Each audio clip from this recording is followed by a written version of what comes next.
Amici di Bella Sicilia, un giorno che definire importante è poco. Come vi chiamate? Benedetto Lopalbo. Antonio Morello. Ci parlate di questa giornata perché è così importante? È tradizione siciliana e di San Fratello. Solo giusto? San Fratello c'è. I tre giorni ci vestiamo da giudeo. Che è una tradizione vecchia, sempre di San Fratello. Molto vecchia. La settimana santa a San Fratello.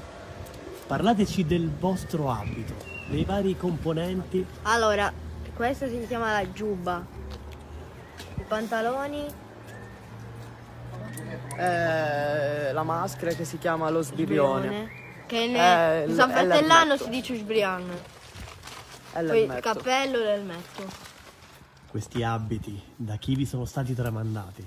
È da una persona ormai che non c'è più e me l'ha lasciata a me. La mia di mio zio. Mio E zio. poi la tromba. La tromba per Questa qui è mettere... era di mio padre e poi di mio fratello e ora io me la sto tenendo.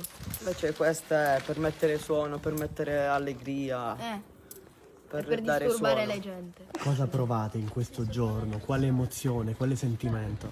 Sentimento unico, è la prima volta che mi vesto, quindi vorrei provare questi 3 giorni della settimana santa. Io da quando avevo 1 anno mi vesto con mio padre, che gli ultimi 2 anni che sono stati ero con i miei amici. Allora chiudiamo con il suono. Ci fate sentire qualcosa? No, Qualche secondo, complimenti. vale. Vai. 3, via.